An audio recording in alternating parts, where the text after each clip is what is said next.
उत्पत्ति की पुस्तक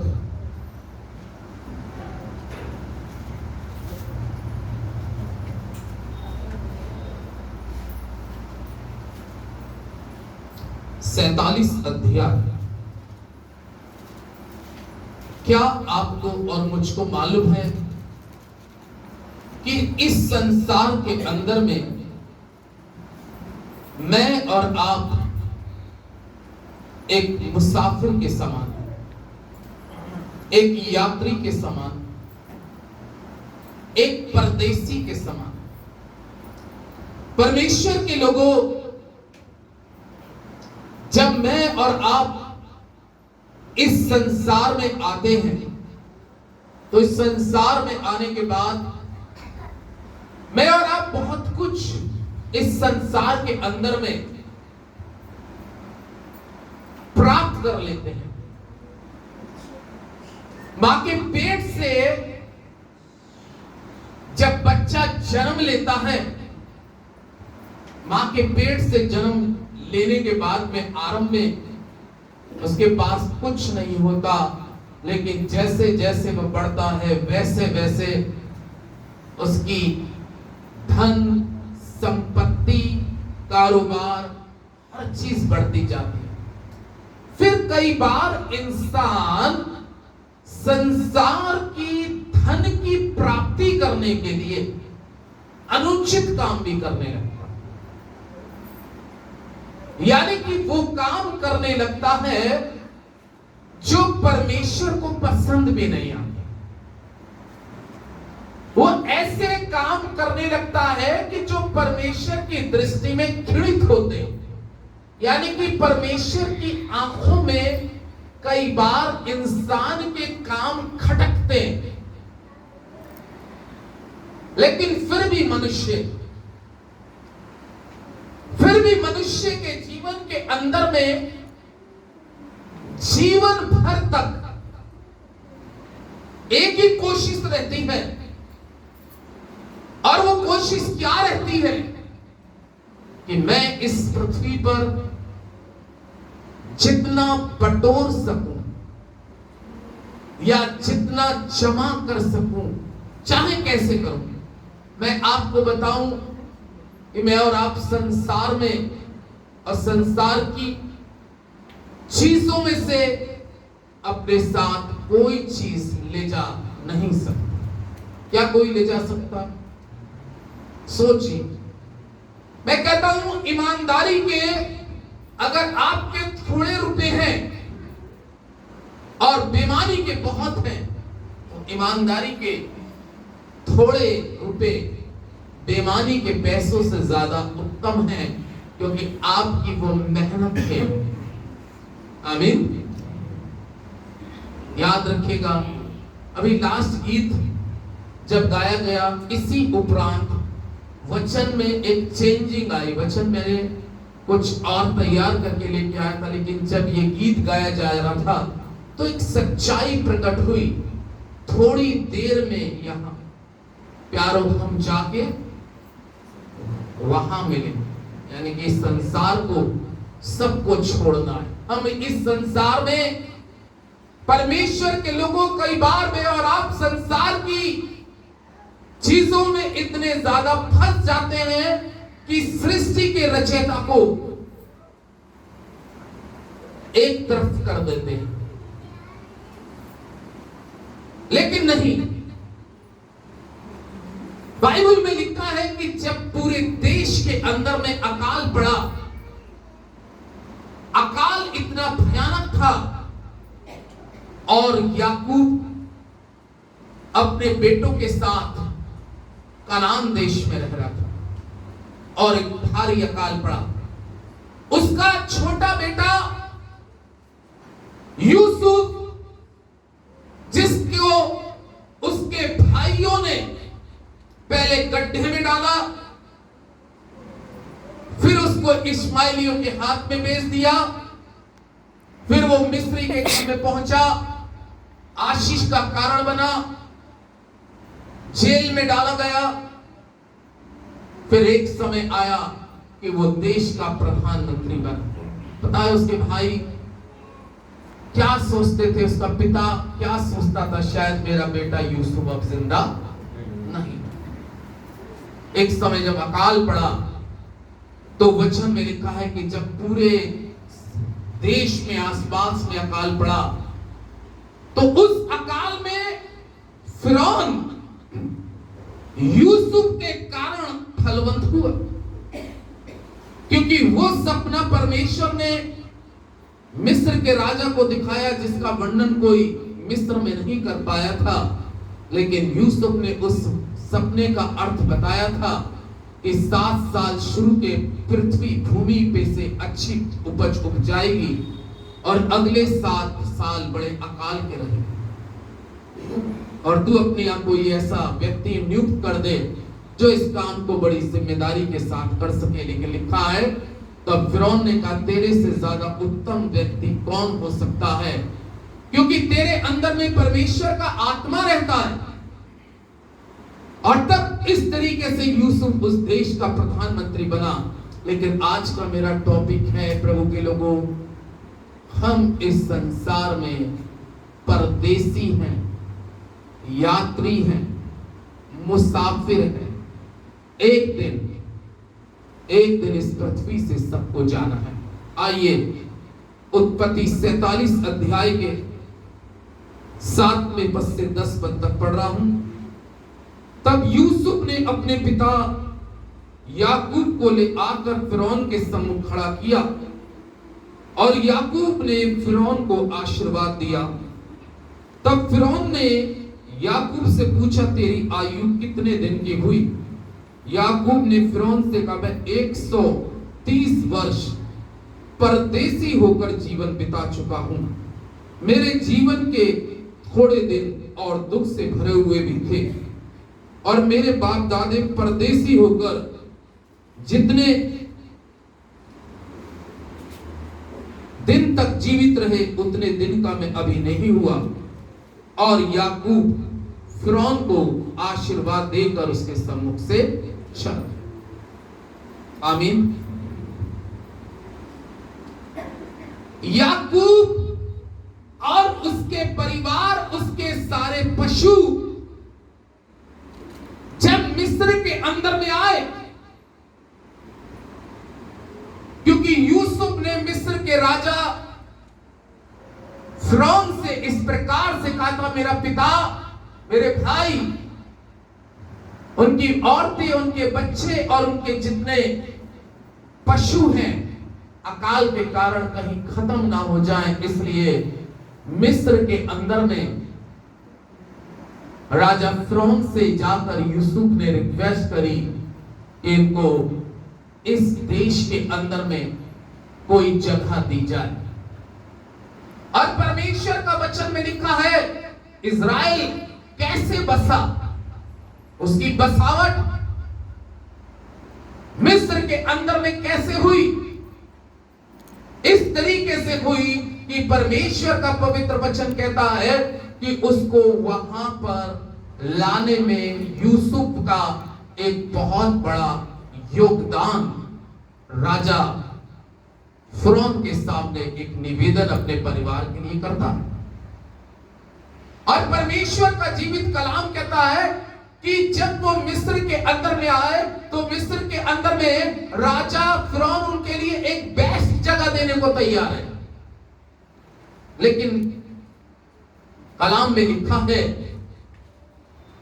क्योंकि मिस्री लोग जो थे वो चरवाहों से, मिस्री लोग चरवाहों से घृणा करते थे, इसलिए याकूब ने मिस्र के अंदर में एक स्थान, एक शहर जो है, एक जगह जो है गेशोन, उसको मांगा, क्योंकि वहां चरवाहे रहते थे।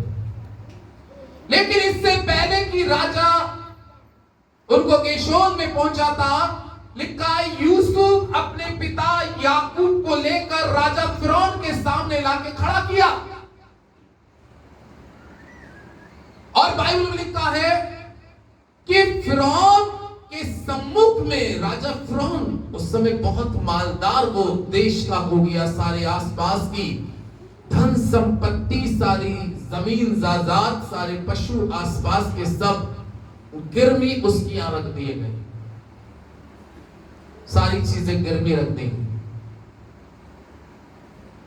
जब इस चैप्टर को मैं पढ़ा तो हमारी भी दादी हुआ करती थी और हमारे परिवार के अंदर में एमएलए थे, तो आसपास के गांव का काफी सामान हम लोगों के परिवार में गिरवी रखा जाता था। बहुत सामान, लोगों के पशु भी, जमीन भी गिरवी में रखी जाती थी हमारे यहाँ। कलाम यहां पर इस प्रकार से कहता है कि जब याकूब उसके सामने खड़ा हुआ तो बाइबल में लिखा है कि वो उसको आशीर्वाद दे रहा है।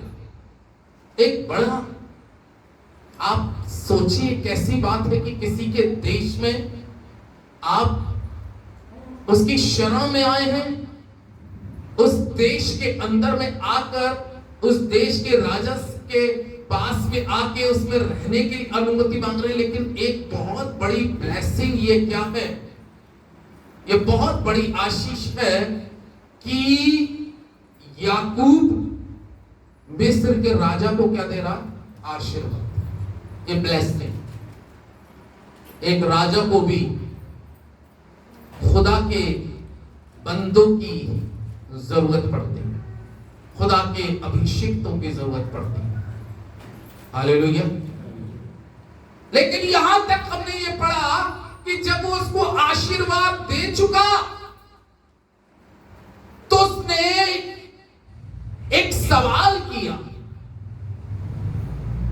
याकूब से फिरौन राजा ने एक सवाल किया, तेरी उम्र, तेरी आयु कितने वर्ष की हो गई? अगर आपसे या मुझसे ये सवाल किया जाए, आपसे अगर सवाल किया जाए कि आपकी उम्र क्या है, तो आप क्या जवाब दोगे? हमारा क्या जवाब होगा? अगर हमसे एक प्रश्न किया जाए, ऐसा सोचिए, अगर आपसे एक प्रश्न किया जाए कि तुम्हारी एज क्या है, तुम्हारी उम्र क्या है, तो आप क्या उम्र का जवाब दोगे? क्या दोगे भाई कुनाल? बता दूंगा। 30 साल, 20 साल। हैं? खड़े होके बताओ, जो होगा बता दूंगा। जो होगा बता ही दूंगा। क्या है? 19 साल। और कुछ इसके अलावा? बैठ गया। यही जवाब हर व्यक्ति देगा। लेकिन यहां पर क्या आपने बारीकी से परमेश्वर के वचन को पढ़ा? यही चीज होती है।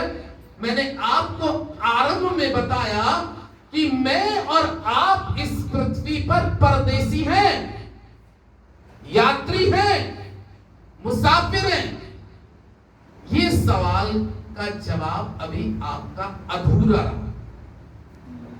कि मैं 19 साल का हूं, क्योंकि जब हम खुदावंद यीशु मसीह को पहचान लेते हैं और जान लेते हैं और समझ लेते हैं, जब याकूब ने परमेश्वर को जान लिया, जब याकूब ने परमेश्वर को जान लिया और उससे एक प्रश्न किया गया, आज के बाद सभी विश्वासियों से, इस छोटी सी कलीसिया की एक एक मंडली के व्यक्ति से आपसे एक बात कहूंगा, जो याकूब ने कही वही आप भी कहिएगा, वही आप भी कहिएगा।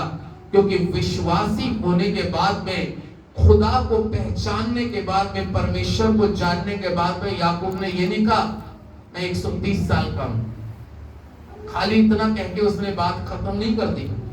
उसने क्या कहा? 130 साल का मैं परदेसी होकर जीवन बिता चुका। अब आप समझे,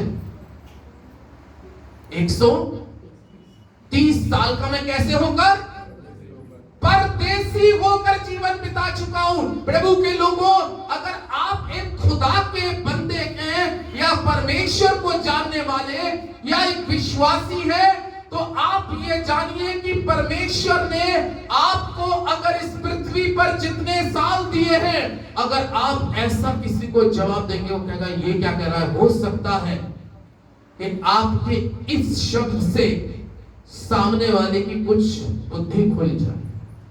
वो फिरौन की बुद्धि खोलने के लिए ये बात कर रहा था। खुदा का आत्मा याकूब के अंदर से फिरौन के अंदर की बुद्धि खोलने के लिए इसलिए बात कर रहा था क्योंकि फिरौन उस वक्त आसपास के सारे देश के अंदर में सबसे ज्यादा पैसे वाला हो चुका था। वो सबसे ज्यादा मालदार हो चुका था। लेकिन मैंने आपको बताया कि जब ये याकूब अपनी गवाही दे रहा है, मैं 130 साल परदेसी के समान जीवन बिता चुका हूं, यानी कि इस चीज से वो फिरौन को क्या जताना चाह रहा था?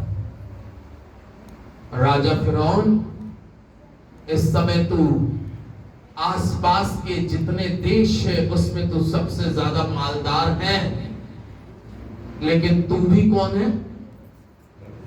तू भी कौन है? परदेसी है। जब तेरा जीवन से अंत होगा तो हो सकता है, क्योंकि इस समय तेरे पास बहुत कुछ है और बेफराद है, लेकिन बेफरादी में ये मत भूल जाना कि तू भी एक कौन है? परदेसी है।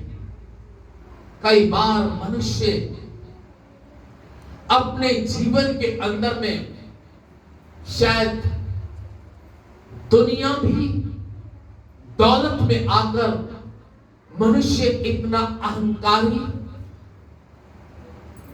इस जबान का वजन मुश्किल से काट कर अगर निकाल दो तो 40 से 50 ग्राम का होगा, इससे ज्यादा नहीं है, इससे ज्यादा वजन नहीं है। लेकिन ये जबान जो होती है कई बार ऐसे बड़े शब्दों का प्रयोग करती है जो परमेश्वर की भी दृष्टि में घृणित ठहरते हैं।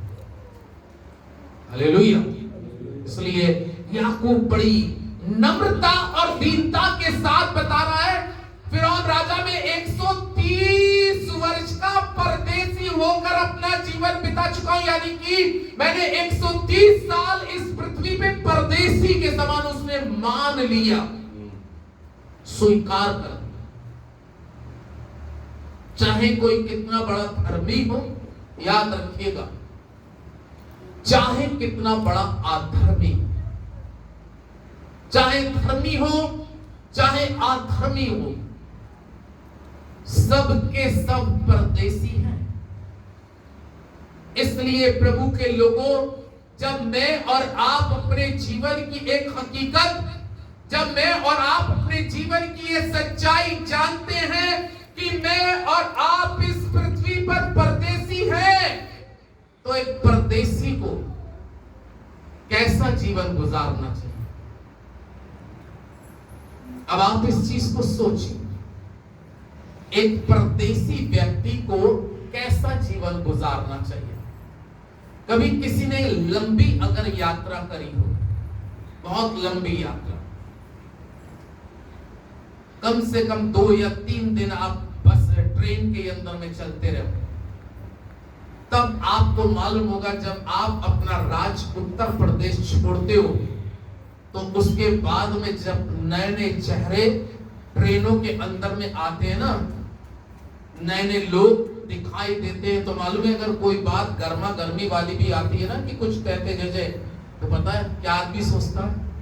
यार अब जो है यहाँ पे लड़ना सही नहीं है, क्योंकि हम तो अपने प्रदेश को क्या कर चुके हैं? छोड़ चुके हैं।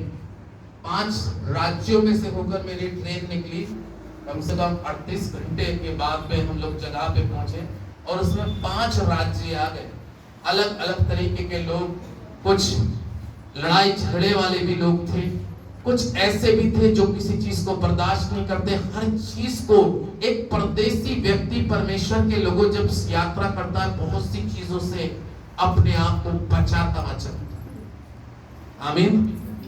इसी तरीके से जब मैं और आप इस धरती के ऊपर में परदेसी हैं, याकूब कह रहा है फिरौन राजा में 130 वर्ष का परदेसी के समान जीवन बिता चुका हूं और मैं अपने बाप दादाओं की उम्र पे नहीं नहीं पहुंचा, लेकिन थोड़े दिन मेरे और हैं, वो भी कैसे भरे हुए? दुख से। हालेलुया। कैसे हैं?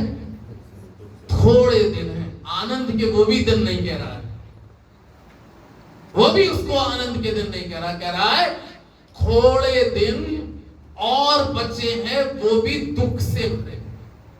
यानी कि ये शरीर, इस शरीर के बारे में आप कुछ भी नहीं कह सकते कब कौन सा शरीर में दुख आ जाए। कोई कह सकता? थोड़े दिन और बचे हैं, लेकिन इन थोड़े दुख के भरे दिनों में भी मैं अपने परमेश्वर के सम्मुख बिल्कुल निरंतर बना रहूंगा, क्योंकि मैंने जान लिया है मैं परदेसी हूं।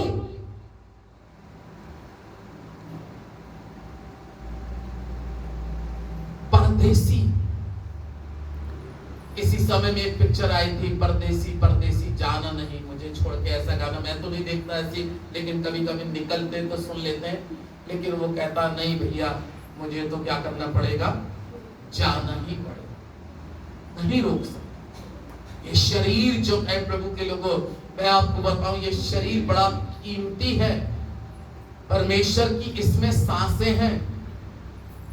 इसलिए ऐसा ना हो कोई भी व्यक्ति, चाहे मैं बोलने वाला हूं या सुनने वाले, बल्कि बोलने वाले पे तो और ज्यादा जुर्म होगा लास्ट में, क्योंकि वो जिंदगी भर सिखाता रहा, लेकिन उसने भी अपने आप को सुधारा नहीं, उस पे और कड़ी सजा।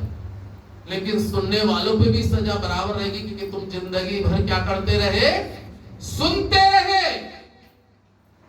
उसने मान लिया कि मैं परदेसी हूं। कितने लोग इस चीज को स्वीकार करते हैं?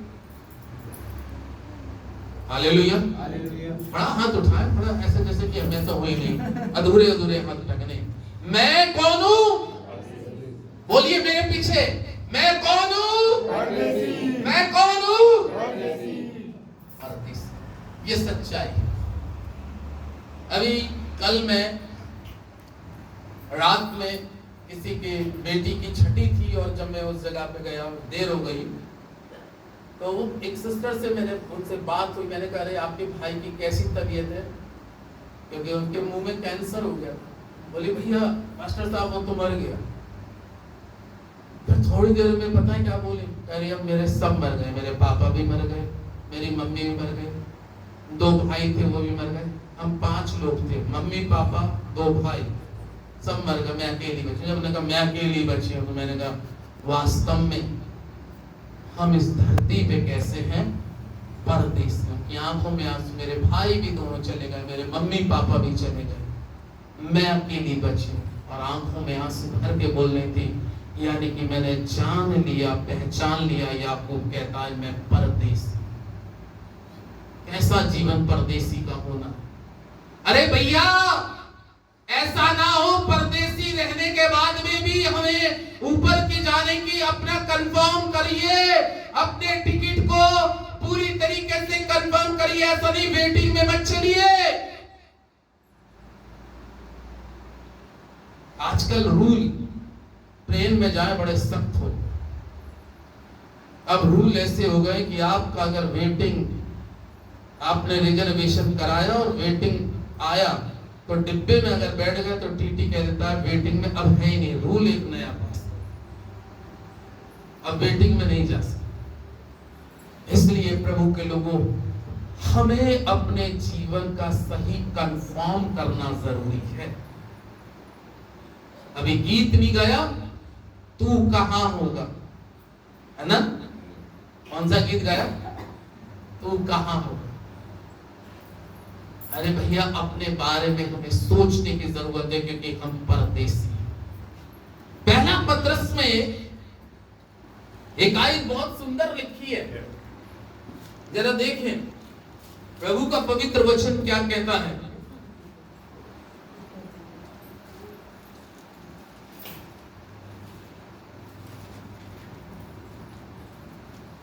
पहला पत्रस 2 अध्याय को देखेंगे।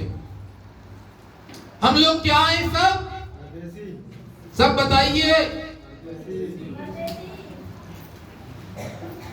हम सब कौन है? परदेसी। यह आयत आपके और मेरे जीवन से बड़ी ताल्लुकात रखती है। यह आयत जो पतरस बोल रहा है, समझिए और सीखिए और जानिए कि परदेसी को कैसा जीवन बिताना है।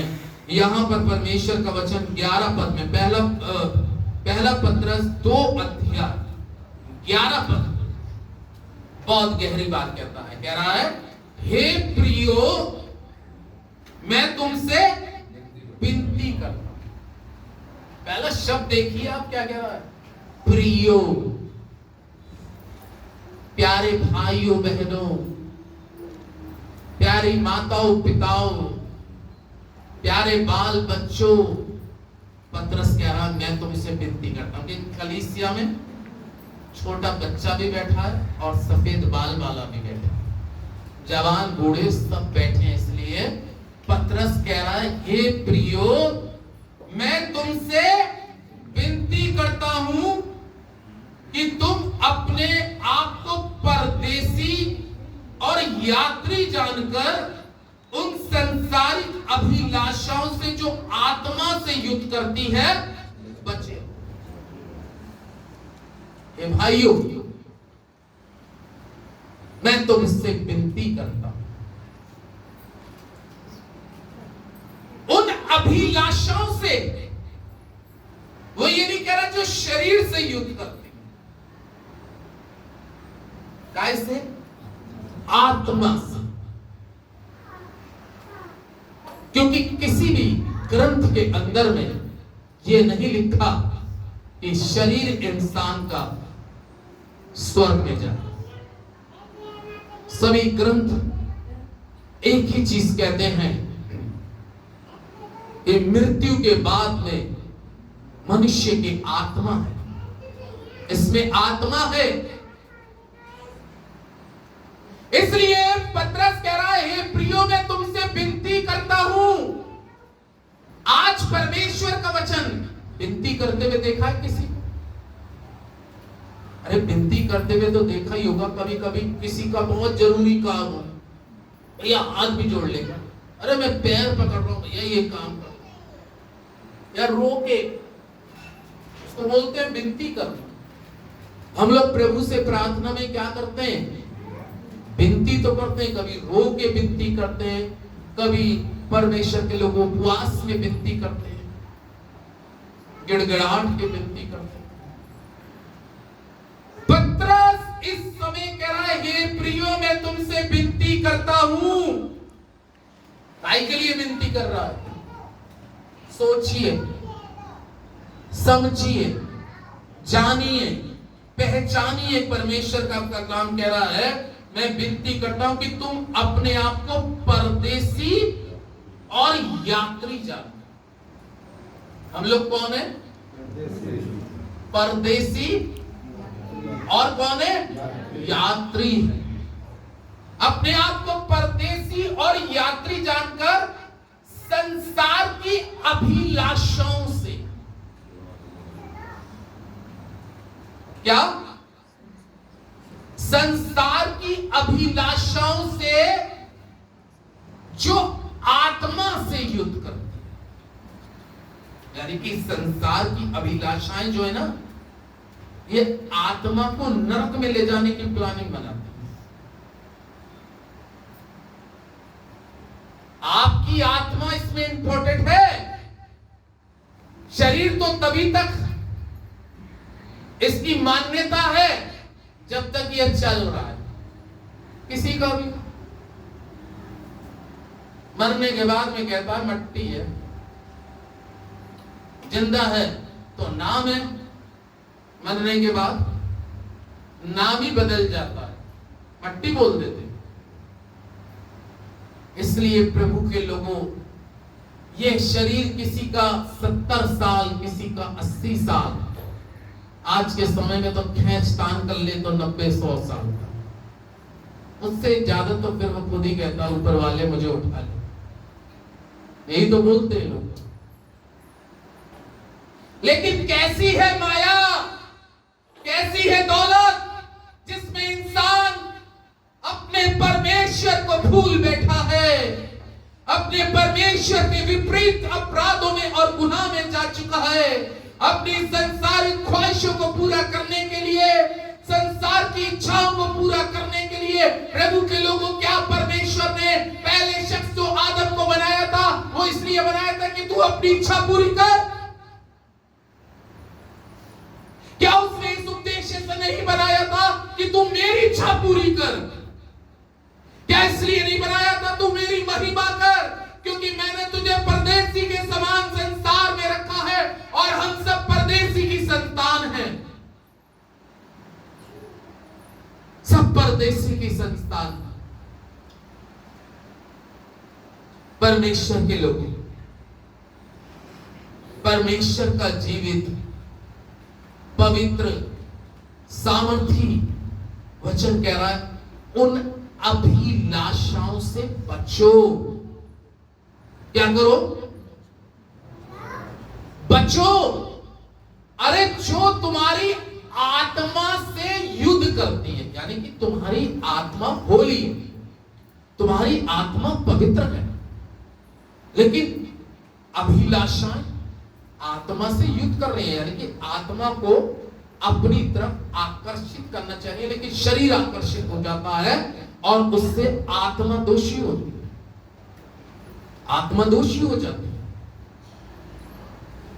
इसलिए तभी तो कहता है आंखों की अभिलाषा, जीविका का घमंड, झूठ बोलने वाली जीभ, छल करने वाला मन, बुरे विचार रखने वाला सोच, ये सब नरक में जाएंगे। इसलिए परमेश्वर ने हमें इस पृथ्वी पर केवल इसी उद्देश्य से नहीं रखा मेरे अजीजों कि हम अपनी ही इच्छाओं को, अपनी ही लालसाओं को, अपनी अभिलाषाओं को, बहुत से कहते हैं मैं अपने बच्चों के लिए जी रहा हूं, बच्चों के लिए जी रहा हूं। कुरिन्थियों में लिखा है कि तुम मेरे लिए जियो। अगर तुम प्रभु के लिए जियोगे तो प्रभु तुम्हें जिलाएगा। आमीन। परमेश्वर के लोगों, परमेश्वर के लिए हमें जीना सीखना, क्योंकि ये आत्मा बड़ी इंपॉर्टेंट है। इसलिए कह रहा उन अभिलाषाओं से बचो जो आत्मा से युद्ध करती है। बचाव करना है।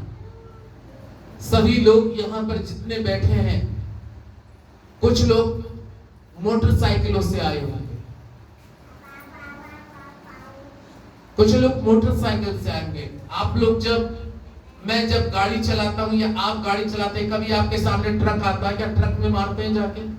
ऐसा सोचिए एक दिन आप ट्रक से बच के चलते हैं, फिर पता चला पीछे हॉर्न दे रही गाड़ी उससे बचे, सामने मोटरसाइकिल वाली है उससे बचे, फिर साइकिल वाला आ गया उससे बचे, फिर आदमी आ गया उससे बचे। बचते ही बचते तो आप, अरे बचते ही बचते तो ना जाने जब आप सफर करते हैं अपनी मोटरसाइकिल से कितने ट्रैफिक मिलते हैं, लेकिन सबसे बचते बचते बचते बचते ठिकाने पे आप आते हैं। आप आते नहीं आते?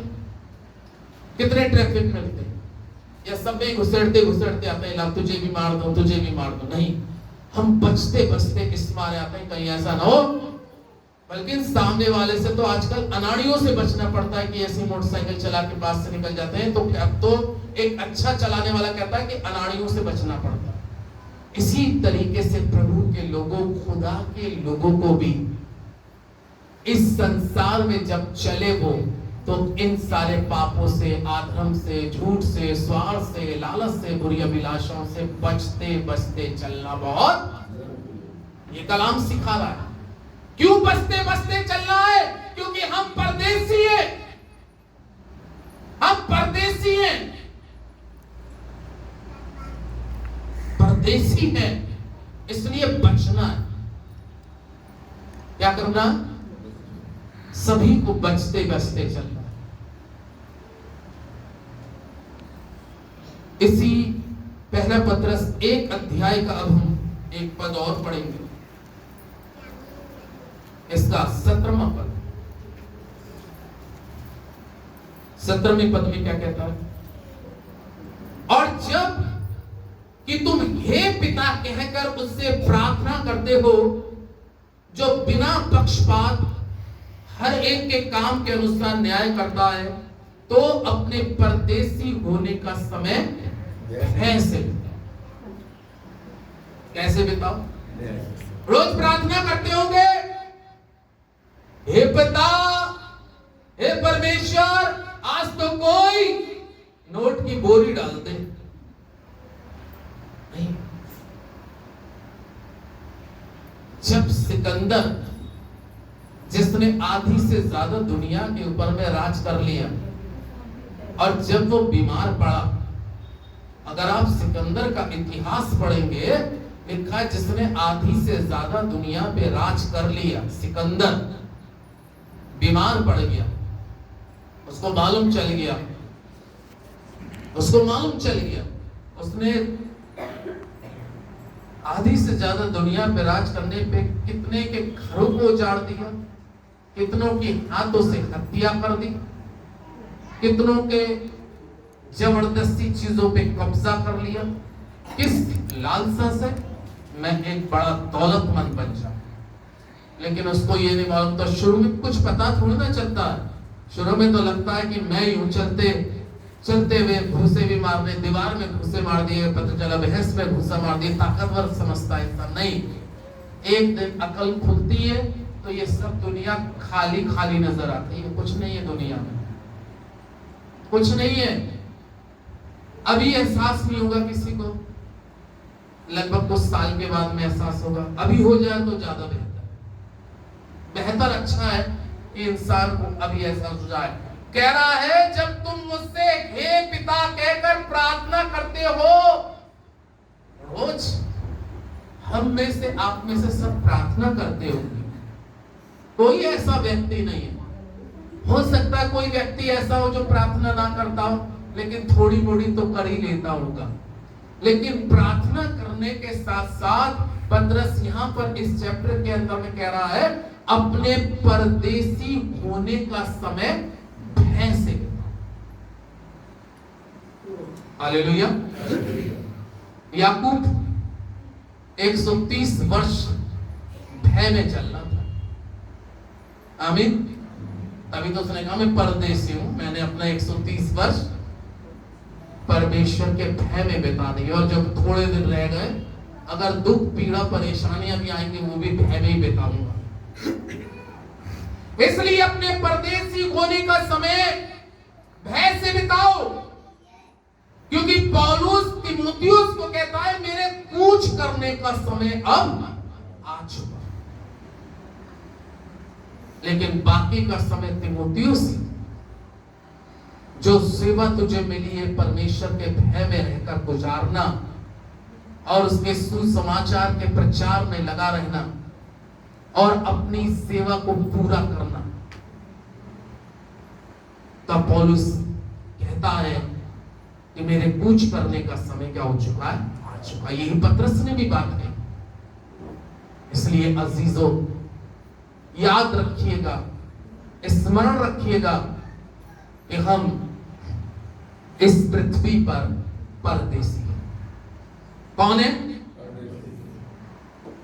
परदेसी होने का समय कैसे बिताना है?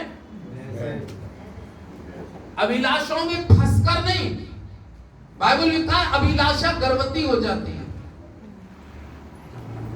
पाप को जन्म देती है।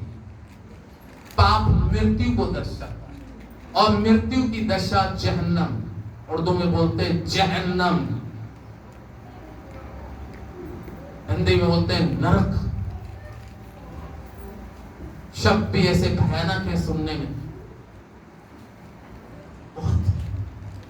इस आत्मा के बारे में मनुष्य को सोचना, क्योंकि इस संसार में और इस संसार से मैं और आप कुछ नहीं ले जा सकते।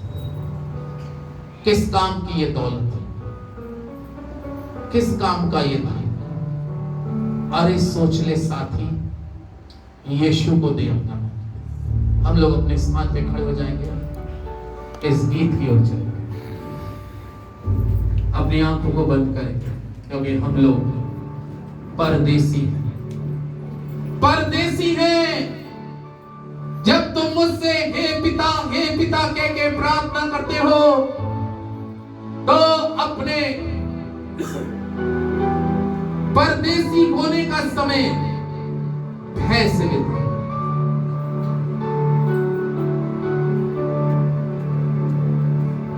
किस काम की ये दौलत, किस काम का ये धन, अरे सोच ले साथी, यीशु को दे अपना मन। किस काम की ये दौलत, किस काम का ये धन, अरे सोच ले साथी, यीशु को दे अपना मन। किस काम की ये दौलत, ये दुनिया तो है एक साराय का गोया डेरा, अकेला ही आया है और जाएगा भी अकेला। ये दुनिया तो है एक साराय का गोया डेरा, अकेला ही आया है और जाएगा भी अकेला। रिश्ते नाते झूठे और झूठा सब संबंध, किस काम की ये दौलत, किस काम का ये धन, अरे सोच ले साथी, यीशु को दे अपना मन। किस काम की ये दौलत, एक दिन तुझे है जाना चार कंधों के सहारे। दुनिया के नियम में लिखा यही है प्यारे, एक दिन तुझे है जाना चार कंधों के सहारे। दुनिया के नियम में लिखा यही है प्यारे। कण से तू बना है और अंत बनेगा कण। किस काम की ये दौलत, किस काम का ये धन, अरे सोच ले साथी, यीशु को दे अपना मन। किस काम की ये दौलत, संसार की दौलत संसार तक सीमित है, लेकिन ये वचन आत्मिक खजाना है। इस खजाने को अपने जीवन में रिसीव करिए और अपने जीवन के अंदर में ये अंगीकार कर लीजिएगा, मान लीजिएगा, स्वीकार कर लीजिएगा कि मैं इस पर पृथ्वी पर परदेसी हूं, यात्री हूं, मुसाफिर हूं। ये संसार हमारा अपना नहीं है। एक दिन इस संसार से सभी को जाना है, लेकिन अपनी आत्मा की चिंता करें, अपने बारे में सोचें, अपने बारे में विचार करें परमेश्वर के लोगों। क्योंकि जब अब्राहम नहीं रहा, इसहाक नहीं रहा, याकूब भी कह रहा है मैं 130 वर्ष परदेसी के समान जीवन गुजार चुका हूं। पतरस कह रहा है अपने परदेसी होने का समय भय से बिताओ। प्यारे खुदावंद, आज की इस पवित्र सुबह में हम तेरा कोटि कोटि धन्यवाद करते हैं, धन्यवाद करते हैं, धन्यवाद करते हैं, धन्यवाद करते हैं प्रभु कि हम किसी संसार की अभिलाषाओं में फंसकर अपनी आत्मा को नरक की तरफ ना ले जाएं। अपनी आत्मा की सुरक्षा करें प्रभु जी, अपनी आत्मा की हमें सेफ्टी करने के लिए, क्योंकि हमारी सुरक्षा कहीं और नहीं है। ये वचन ही हमारी सुरक्षा कर सकता है अगर हम इस वचन को अपने जीवन में धारण करें। प्यारे प्रभु, आज तेरे लोगों ने तेरी वाणी को, तेरे वचन को सुना, अंगीकार किया है। हमारी आयु के दिन चाहे बल के द्वारा 80 भी हो जाए, 90 भी हो जाए, यदि हम तुझ में नहीं है तो 100 साल भी हमारे बेकार। इसलिए खुदावंद, हमें अपने जीवन में भय के साथ चलने की आशीष दे। कि हम नित्य तेरी अगुवाई में चले और तेरे वचनों को अपने जीवन में पूरा करें। कलीसिया के एक एक सदस्य पर तेरा अनुग्रह, तेरी दया, तेरी दृष्टि, तेरी करुणा मांग लेता और इस प्रार्थना को उद्धार करता प्रभु यीशु के नाम से मांगता है। आमीन।